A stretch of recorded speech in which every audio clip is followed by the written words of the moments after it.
اصل میں یہ کہنا چاہتا ہوں پہلے تمہیداً 2-3 باتیں کہ ہمارے جو والدین ہیں، ہماری جو آج کی نئی نسل ہے، نوجوان ہیں، ان کو پڑھانے کے لیے والدین نے خاصی محنت کی ہوتی ہے.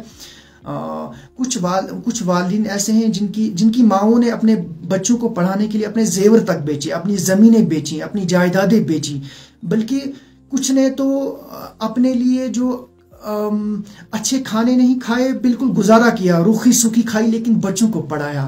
یہ اس لیے بچوں کو پڑھایا تاکہ ہماری جو یہ نسل ہے، ہمارے جو بچے ہیں، جو جوان ہو کے ہمارے کام آئیں گے، ہمارے گھر کے اخراجات چلائیں گے، جو دیگر معاملات ہیں ان کو دیکھیں گے. تو اب چونکہ آج بے روزگاری بڑی عروج پہ ہے، حکومت تو دعوے کر رہی ہے بے روزگاری کو کم کر رہے ہیں، لیکن عروج پہ ہے. ایک طرف سے حکومت کا جو ان بے روزگاروں پہ ایک لٹکتی تلوار، دوسری طرف سے سکیمز اور ریکروٹمنٹ کے نام پہ سکیمز ہو رہی ہیں.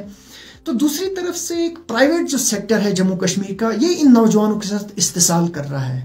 مثال کے طور پر ان کا میں نے یہ اخذ کیا، ریئلائز کیا کہ جو پرائیویٹ سیکٹر ہے، اس میں یہ ہوتا ہے، یہ دیکھتے ہیں کہ نوجوان چونکہ آج بے روزگاری ہے، یہ ان کا ناجائز فائدہ اٹھانے کے لیے ان نوجوانوں کو کام کرواتے ہیں اپنے پرائیویٹ سکولز میں، اپنی پرائیویٹ فیکٹریز میں، اپنے پرائیویٹ جتنے بھی کارخانے ہیں، ہوٹلز ہیں. یہ اس کو چونکہ ایک بندہ جو ہے نوجوان ہوتا ہے، یہ مجبور ہوتا ہے جب یہ 20-25 سال کا ہوتا ہے، اس نے پڑھائی مکمل کی ہوتی ہے، ڈگریاں 2-4 اس نے حاصل کی ہوتی ہیں، تو یہ سوچتا ہے میں کچھ نہ کچھ پڑھاؤں. یہاں سے اس کو سوشل پریشر بھی ہوتا ہے، گھر والوں کی طرف سے اس کو بڑا پریشر ہوتا ہے کہ نہیں، آپ نے ڈگریاں کی، آپ کماتے نہیں ہیں، پیسے نہیں کماتے ہیں، ایسا نہیں کرتے ہیں، ویسا نہیں کرتے ہیں. تو اس پہ بھی ایک مینٹل پریشر بنتا ہے. پہلے تو یہ ڈپریشن میں، انگزائٹی میں چلا جاتا ہے، اس کے بعد یہ کوشش کرتا ہے آپ کسی جگہ اگر کم ہی تنخواہ پہ مجھے کسی جگہ پہ کام مل جاتا ہے تو چلیے پھر بھی تھوڑا سا گھر والوں کو بھی سہارا مل جائے گا اور میں بھی کچھ مینٹل اس پریشر سے، اس ٹراما سے نکل جاؤں گا، اس انگزائٹی سے بچ پاؤں گا. تو لیکن ابھی بھی ہماری جو سوسائٹی ہے، ہمارا جو پرائیویٹ سیکٹر ہے، میں دیکھ رہا ہوں، انتہائی افسوس کے ساتھ میں کہنا چاہ رہا ہوں کہ یہ بڑا ناجائز فائدہ اٹھا رہے ہیں. ہماری نوجوان نسل جو بیکار ہے، بے روزگار ہے، ان کا ناجائز فائدہ اٹھا رہی ہے. ابھی میں نے ایک ایڈورٹیزمنٹ دیکھی جس میں ایک سکول ہے، میں اس سکول کا نام نہیں لینا چاہوں گا. ایسے بہت سارے جموں کشمیر کے بڑے بڑے پرائیویٹ سکولز ہیں جو بڑا استحصال کرتے ہیں ان نوجوانوں کے ساتھ، ٹیچرز کے ساتھ، کہ ان کو کم تنخواہوں پہ یہ اپنے کام پہ رکھتے ہیں، کم تنخواہوں دے کے ان سے زیادہ کام لیتے ہیں. اور جو بچے ہیں، جو اسٹوڈنٹس ہیں، جو ان پرائیویٹ سکولز میں طلبہ پڑھتے ہیں، ان سے لاکھوں روپے کی فیس لیتے ہیں، بلکہ کروڑوں روپے وہ کماتے ہیں، کروڑوں روپے کی انکم ان کو آتی ہے. لیکن اس کے باوجود بھی یہ جو بے روزگار نوجوان ہیں، یا پڑھے لکھے ڈگری یافتہ اور قابل ترین کریم آف دی سوسائٹی جسے ہم کہتے ہیں، ان نوجوانوں کو ایک حقیر سے پیسے دے کے، حقیر سی تنخواہ دے کے ان سے کام لیا جاتا ہے. ان مزدوروں سے بھی، مزدور بھی آج ایک دن کا 1000 کما دیتا ہے. لیکن ہماری اس نوجوان نسل، پڑھی لکھی نوجوان نسل کے ساتھ بڑا ظلم اور استحصال ہو رہا ہے. میں چاہوں گا کہ آپ اس کو زیادہ سے زیادہ شیئر کریں اور کمنٹس میں آپ اپنی رائے بھی دیجیے گا. ایک سکول ہے، میں نام نہیں لینا چاہوں گا، اس نے جی انگلش ٹیچر کے لیے اس نے ایک پوسٹ نکالی ہے، ایک پوسٹ، اور کوالیفیکیشن ہونی چاہیے ایم اے اور بی ایڈ. ایم اے اور بی ایڈ کرنے کے لیے کتنا پیسہ، کتنا وقت چاہیے، یہ آپ کو معلوم ہوگا، کہنے کی ضرورت نہیں ہے. اور English teacher M A B Ed 2 سال کی اس کو ایکسپیرینس بھی ہونی چاہیے، 2 سال کی ایکسپیرینس ہونی چاہیے. اور اس کے ساتھ جو سیلری ہے، آپ سن کے حیران ہو جائیں گے، 6000 سے 7000، 6000 سے 7000 اس کی سیلری ہوگی. اس کے بعد ایک اردو ٹیچر ہے، اردو ٹیچر ایک ان کو چاہیے، اور اس کی ڈگری ہونی چاہیے ایم اے اور بی ایڈ، 2 سال کی ایکسپیرینس ہونی چاہیے، اور 4000 سے 4500 اس کی سیلری ہوگی. آپ اندازہ کریں یہ ظلم اور استحصال کا نظام، اور اس پہ حکومت بھی خاموش تماشائی بیٹھی ہوئی ہے. حکومت بھی ان کا آڈٹ نہیں کر رہی ہے، یہ کروڑوں اور لاکھوں روپے کما رہے ہیں. اسی طرح سے ایک جنرل لائن ٹیچر ان کو چاہیے، 3 جنرل لائن ٹیچرز چاہیے. اور ان کے تعلیمی قابلیت کیا ہونی چاہیے اس کے لیے؟ ایم اے، ایم ایس سی اور بی ایڈ. آپ خود اندازہ کریں، جنرل لائن ٹیچر ان کو چاہیے، اس کے لیے تعلیمی قابلیت ایم اے، ایم ایس سی اور بی ایڈ ہونی چاہیے، اور 2 سال کی ایکسپیرینس ہونی چاہیے. اور سیلری پر آپ سن کے حیران ہو جائیں گے، میں بڑا حیران ہوا. بلکہ गुस्सा भी आया, अफसोस भी हुआ और बड़ी मायूसी भी हुई। उसकी सैलरी 4000 से 4500 तक होगी। यानी general line teacher MA BEd और MSc की डिग्री होनी चाहिए और 2 साल की एक्सपीरियंस होनी चाहिए। 4000 से 4500 तक उसकी सैलरी होगी। तो ये हमारे प्राइवेट स्कूलों का हाल है। और इसके साथ साथ इनका एक इंटरव्यू होगा, बाज़ाब्ता एक रिटन टेस्ट होगा, इंटरव्यू होगा और डेमो क्लासेस देने होंगे इनको। यानी कि एक बादशाह के सामने इनको पहले 4000 महीने के लिए इनको पहले डेमो क्लासेस देने होंगे। पहले इनको अपनी काबिलियत को प्रूव करना पड़ेगा। अच्छी बात है, काबिलियत को प्रूव करें, आप ऐसा करें जो करना है, जो मर्जी है। लेकिन जो आप ये इस्तिसाली और जुल्म का निज़ाम आपने यहाँ कायम किया हुआ है, इन बेरोजगार नौजवानों, तालीम याफ्ता नौजवानों पर जो आप जुल्म डाल रहे हैं, हकीर से 4000, 3000, 5000 पे इनसे आप काम करवा रहे हैं, ये इंतहाई जुल्म है, नाइंसाफी है। ये इस्लाम में भी इसकी इजाज़त नहीं है।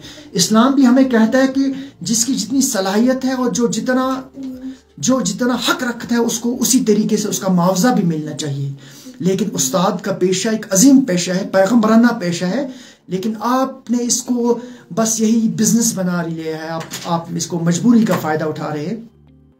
ये जो प्राइवेट स्कूल्स हैं, ये लाखों रुपए फीस के नाम पे कमाते हैं, बल्कि करोड़ों रुपए ये कमा रहे हैं। मेरी वीडियो को ज्यादा से ज्यादा शेयर करें और जो ये प्राइवेट स्कूल्स के ऑनर्स हैं, मालिकान हैं, इन तक ये पहुंचना चाहिए कि आप जो ये एक्सप्लॉइटेशन कर रहे हैं, पढ़े लिखे नौजवानों की जो एक्सप्लॉइटेशन हो रही है, इसको खत्म होना चाहिए, इसको बंद होना चाहिए और हमारे नौजवानों को आगे आना चाहिए। इसके लिए ठोस और लाहे अमल और कोई मंसूबा बनाना चाहिए ताकि नौजवानों के साथ नाइंसाफी ना हो।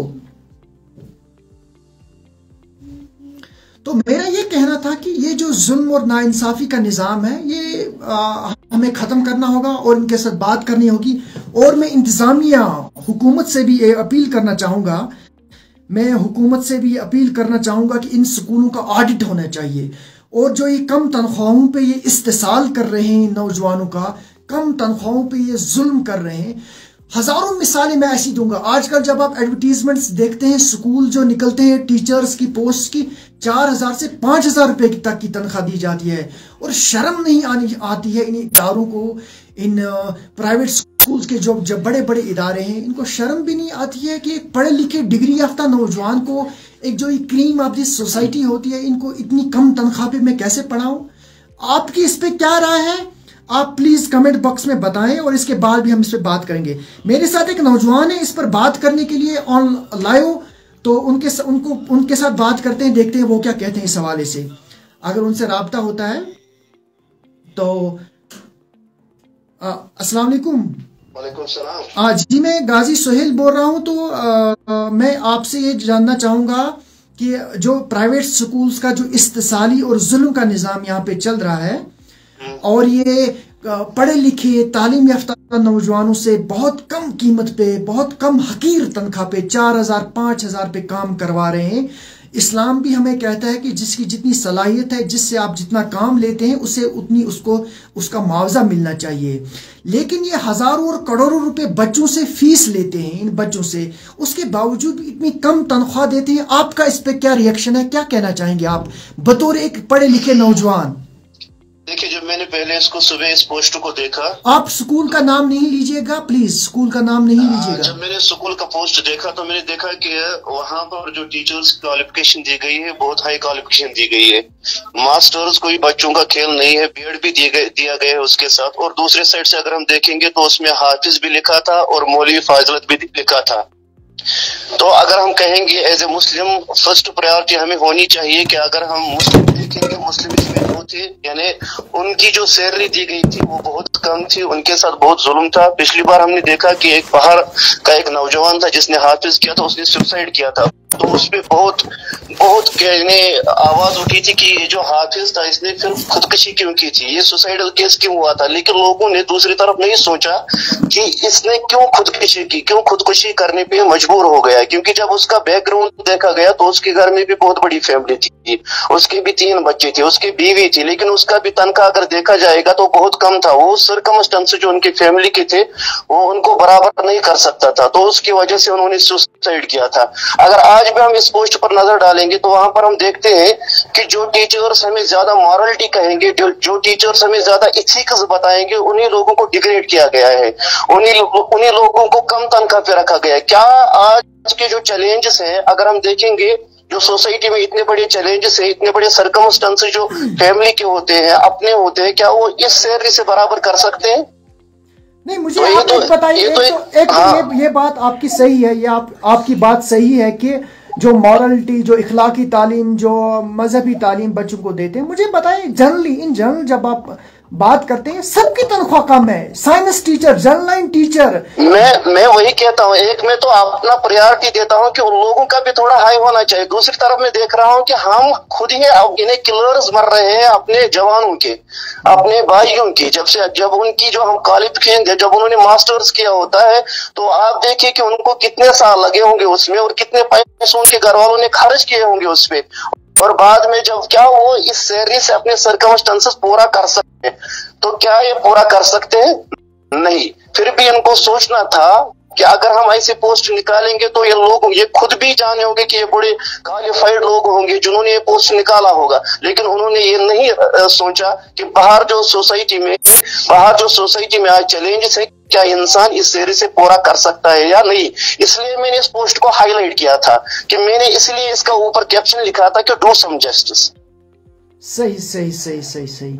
अच्छा, तो मैं चाहूंगा कि हम इस पे एक प्रोग्राम भी करें आज, अगर आप चाहेंगे तो आपके साथ भी या और कोई मेहमान भी आएगा। मुझे बताएं कि इंतजामिया, हुकूमत भी इस हवाले से कोई खास इकदामात नहीं ले रही है, इनसे इसका एक्शन नहीं ले रही है, इनका ऑडिट नहीं कर रही है। जो लाखों रुपए की फीस ले रहे हैं और टीचर्स के साथ ये इतना जुल्म कर रहे हैं, हकीर तनख्वाह इनको दी जा रही है और वो चंद पैसों पे इनसे काम लिया जा रहा है, इस पे आप क्या कहेंगे? देखिए, हम गवर्नमेंट पे अभी अगर हम ऐसे ब्लेम करेंगे तो गवर्नमेंट में हम कौन सा तवक्का रख सकते हैं, कौन सा ब्लेम, क्योंकि अनएम्प्लॉयमेंट जो रेट यानी यहाँ पर जो उसकी रेट अगर हम देखेंगे तो वो बहुत हाई हुई है आजकल। क्योंकि आप देख रहे हैं कितने नौजवान ऐसे हैं जो अनएम्प्लॉयड है और हायर क्वालिफिकेशन उनकी, और अब वो लोग मजबूर हो रहे हैं इतनी कम सैलरी पे नौकरी करने के लिए। लेकिन चलिए छोड़िए, आप गवर्नमेंट को छोड़िए, लेकिन अगर हम देखेंगे प्राइवेट सेक्टर्स में अगर इन लोगों ने ऐसे पोस्ट निकाले तो इनको अब ख्याल रखना था कि अगर आप गवर्नमेंट कुछ नहीं कर सकते, हम कुछ करेंगे लोगों के लिए, हम कुछ इन यूथ्स के लिए कुछ करेंगे, हम इनको बचाएंगे। लोग तो सोच रहे हैं, अगर हम आज सोचते हैं कि सुसाइडल रेट क्यों बढ़ रही है, क्योंकि लोग खुदकुशी कर रहे हैं, लेकिन हम दूसरी तरफ नहीं सोच रहे कि इसके नताइज क्या है, इसकी वजह क्या है, क्यों लोग जा रहे हैं कि एक्सट्रीम पे, फिर वो क्यों खुदकुशी कर रहे हैं। असल वजह मैंने जब ये पोस्ट देखा, मैंने सोचा कि एक बैकग्राउंड, एक नतीजा ये भी है। सही। चल, जज़ाक अल्लाह, अल्लाह आपको जज़ा खैर दे। आपकी ही वजह से मैंने भी इस पे नज़र पड़ी तो मैंने भी एक लाइव प्रोग्राम किया। इंशाल्लाह मैं इस पे फॉलो अप करूंगा और मैं जितनी भी प्राइवेट सेक्टर के जो हैं हमारे वार साहब हैं उनसे भी बात होगी और हुकूमत के साथ भी इंशाल्लाह कोशिश करेंगे उनकी नोट्स में भी ये बात लाएं। और मैं चाहूँगा कि अगर कोई नौजवान जो बेरोज़गारी से जूझ रहा है या जो इस तरह के जुल्म और इस्तेसाल का शिकार है, वो मेरे नंबर पे प्लीज़ कॉल करके मुझसे बात करके हम इस पे इंशाल्लाह मुसलसल प्रोग्राम्स करेंगे। मेरा नंबर है 7006-715103, 7006-715103। आप इस नंबर पे कॉल कीजिए, मुझे व्हाट्सअप कीजिए इंशाल्लाह, और इस पे बात करके हम इंशाल्लाह इस पे आगे भी काम करेंगे इंशाल्लाह। आपका शुक्रिया नौके कलम के साथ बात करने के लिए। तो चलिए नाज़रीन, अभी इंशाल्लाह अभी इतना ही, तो हम इंशाल्लाह इस पे और भी काम करने की कोशिश करेंगे। तो फिलहाल हमें इजाज़त दीजिए। अल्लाह हाफिज़ नासिर।